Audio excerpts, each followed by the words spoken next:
Bonjour à tous, on se trouve aujourd'hui dans la mairie du 7e arrondissement. Je suis en compagnie de Madame le maire.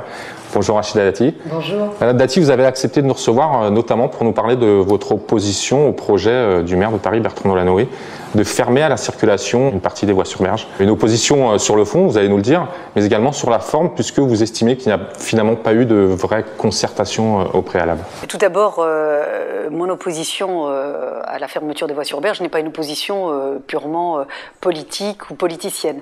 Elle est vraiment fondée sur des arguments de fond. D'abord, Paris est extrêmement asphyxié, on sait les problèmes de circulation qu'on connaît, et à la fois depuis quelques années, il y a une politique anti-voiture, de manière tout à fait idéologique, qui est menée par la mairie de Paris, et je trouve pas ça très normal, parce qu'on peut très bien dire que nous sommes contre la circulation automobile, mais à la fois proposer une alternative à cette circulation automobile.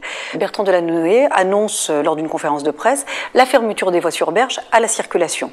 C'est-à-dire que du jour au lendemain, on va fermer les voies sur berge, donc c'est 2,3 km de voies sur berge, qui concernent évidemment le 7e arrondissement, mais ça concerne les Parisiens, voire même les Franciliens, puisque ces voies sur berge sont aussi empruntées par ceux qui viennent travailler tous les jours, ceux qui sont amenés à circuler, c'est la mobilité, ça ne concerne pas uniquement les habitants du 7e ou la mairie du 7e arrondissement.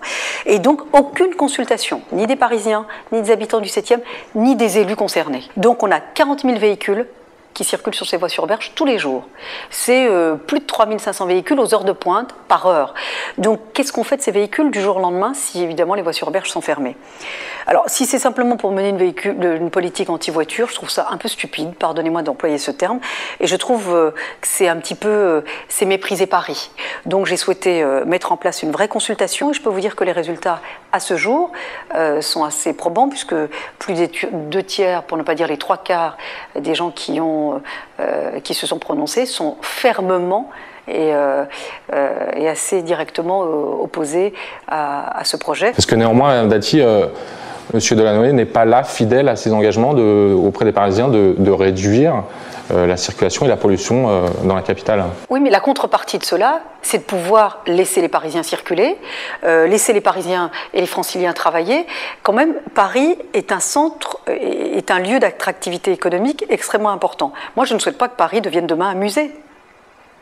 Oui, on peut en faire un grand parc, une grande promenade, et on dit ok, très bien, et vous tuez le petit commerce, le commerce de proximité, l'artisanat, une partie de l'activité économique. Moi, je pense notamment au taxi. Donc, je trouve que, encore une fois, il ne faut pas que ce projet qui va impacter lourdement et durablement la vie des Parisiens, la vie des Franciliens, mais également l'activité économique de Paris, soit mis en œuvre sans qu'on se rende compte des dégâts collatéraux. À l'issue du vote, vous allez donc annoncer les résultats? Je vais transmettre au maire de Paris, d'une part en lui disant que ce n'était pas un engagement qu'il avait pris en tant que candidat à sa réélection à la mairie de Paris, que d'autre part, que les Franciliens et les Parisiens, il suffit de prendre le registre qu'il a mis à la disposition des Parisiens pour s'exprimer, que les gens ne sont absolument pas favorables, et pas en l'état actuel des choses, notamment concernant l'offre de transport public. Donc peut-être qu'il faut y regarder à deux fois avant de mettre en œuvre ce projet. Est-ce que, Madame Dati, par ailleurs, vous êtes plutôt favorable à l'autolib? J'essaye de demander à ce que les stations soient en souterrain, ou dans parking souterrain. Là, la mairie de Paris va plutôt sur un autre sens, de dire ça sera en surface. Donc on va encore supprimer des places de stationnement. Donc on va encore ennuyer les gens qui ont des voitures. Et je pense qu'à Paris ou même en région parisienne, bien sûr, sans doute y a-t-il des gens qui prennent leur voiture alors qu'il ne serait pas nécessaire qu'ils prennent leur voiture, mais il y a quand même beaucoup de Parisiens et de Franciliens qui prennent leur voiture pour travailler.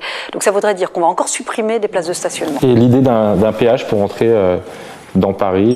Moi, je m'étais opposée dans l'état actuel des choses. Pourquoi? Parce que si on met un péage, compte tenu de la surface de Paris, 605 km², donc le péage urbain a un sens sur l'étendue de la zone. Ça a plus de sens quand la zone est très étendue. Moi, je vois les exemples européens, que ce soit à Milan ou à Londres, par exemple. Bon, Londres, c'est beaucoup plus étendu. À Milan, ça n'a pas porté les effets escomptés. Prenez l'autoroute A14, il y a un péage. Mais à la fois, ceux qui l'empruntent, c'est simplement pour avoir une fluidité dans la circulation. Ce n'est pas forcément pour empêcher les gens d'entrer sur Paris. C'est-à-dire qu'on a l'autoroute A13 et l'autoroute A14. C'est-à-dire que les gens qui ne veulent pas payer ou qui n'ont pas les moyens de payer prennent là où c'est complètement congestionné. Ceux qui ont les moyens passent par l'autoroute A14, qu'ils payent. Je crois que c'est 7 € de mémoire. Ce n'est pas donné à tout le monde. C'est aussi un budget. Et parfois, ce n'est pas pris en charge, notamment par l'employeur. Donc, c'est vrai que c'est fluide. Donc là, on crée une inégalité. Donc là-dessus, c'est un sujet qu'il faut évoquer. Mais encore une fois, pas comme ça et pas en l'état actuel des choses. Dernière question, Madame Dati, question un peu plus légère. Est-ce que vous-même, au-delà de la problématique liée à la circulation automobile dans Paris, vous avez un goût un peu prononcé pour l'automobile? Moi, ce qui me fascine dans l'automobile, c'est toutes les innovations technologiques. On voit bien, si vous prenez le cas de Renault, à développer des nouvelles technologies ou le design en quelques années, c'est devenu... moi, je suis assez fascinée par ça. Et puis à la fois, c'est vrai que le sport automobile, moi je regarde assez les Grands Prix, ça m'intéresse aussi, mais je le vois sous l'angle industriel, ou innovation technologique, ou alors sous le l'angle plus loisir dans le cadre des Grands Prix. Merci Rachida Dati, merci.